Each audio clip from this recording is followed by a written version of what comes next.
Good morning, busy dads and busy people everywhere. I just wanted to give you all a quick update from here in San Diego. I've just dropped my daughter off at her daycare, getting ready to attack the day, the work day. It's a rest day on the training front for me. There's no rest days when it comes to diet, so I'll be strict on that front, but my focus today will not go into training, it will go into maximizing the time that I have available to me today while my daughter's in school, to be productive, and then it'll go into being a present, loving father when I pick her up from school.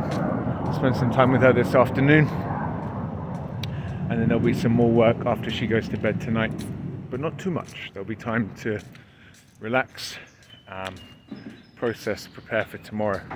I just wanted to share a few thoughts and give you a quick update. Everything is going pretty much to plan here.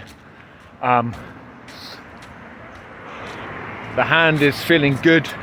I've got a trip to the doctor on Monday to get a sense of what they think I should be doing in terms of recovery. But I've got most of my functionality back. I tried a few push-ups last night. It's all fine except for the very top of the movement in the plank position. It's hard to hold my hand at that 90-degree angle to my wrist. So I'm not quite there, but I'm close. I'm not going to rush the recovery at this late stage. I've waited this long, I can wait a few more weeks if I have to. But burpees are approaching, they're beckoning. At the same time, I'm really falling head over heels in love with running. And I never thought I'd say that. I used to harbour a real fear of running, and this training period has gotten me thinking about just a hilariously simple way of addressing any training phobias you might have. It might be an aversion to swimming. I definitely have that one. It might be an aversion to cycling, to running. It might be an aversion to kettlebell training, an aversion to squats or deadlifts. I definitely had that one. Or of course it might be an aversion to burpees. And the solution, the incredibly simple solution, is to find the thing that you're afraid of and that you want to stop being afraid of, and do only that thing for a fairly extended period of time. That was kind of the whole approach I had when I created the Busy Dad program. And I think it's very important that you do only that thing. So for example, if you find that you keep shirking your leg day and your training, block out a 3-month period where the only thing you do at the gym is squat. That's all you do. Don't just say, okay, I'm going to insist on doing my leg day now, but I'll carry on doing other things.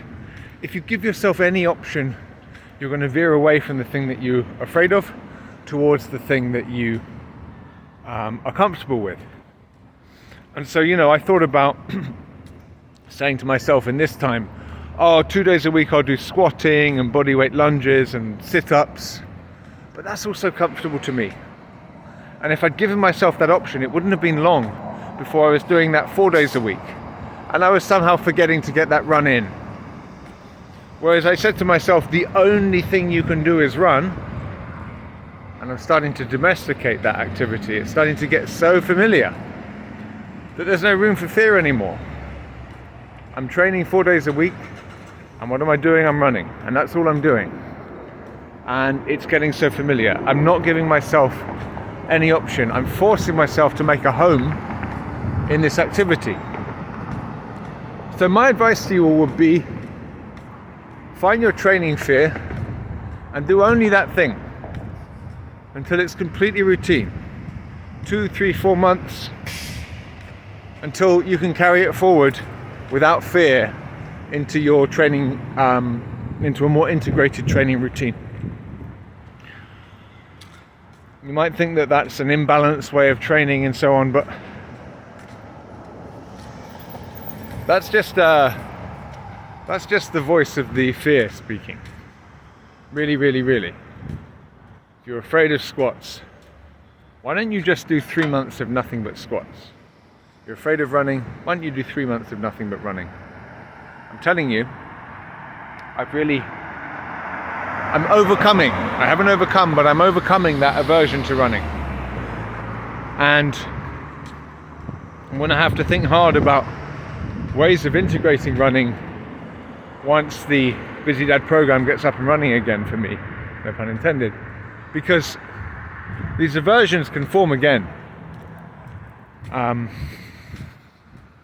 Really, I think to conquer the aversion, I would have to do with running like I did with burpees with the Busy Dad program. Spent 2.5 years of doing nothing but running. And I don't want to do that. I don't want to let my burpee training practice go, hell no. And so I'm going to need to find a way of combining them. I worry though, that if I say to myself, hey, you've got 80 minutes a week, you can do burpees or run, I'll always do the burpees because they're that much more ingrained. And so I need to find a way of forcing myself to hold open this running training practice compatibly with my principles of effectiveness, time efficiency, and so on. And so it's something I'm thinking through right now. I'm not sure how I'm going to go about it, but that's where I'm at. The cut has been pretty good. Unfortunately, the past weekend, I went a bit off the radar with it. Picked up another 4 pounds that I'd lost, probably evidence that I'd been losing the weight too quickly. But that's coming right off again. I'm going to have to start my 10 days at 160 from scratch, so be it. But other than that, my friends, nothing much to report. But if you do have a training aversion, I hope that you take my words to heart, you clear your schedule and do nothing but the thing you're afraid of. You won't regret it. See you again soon, my friends.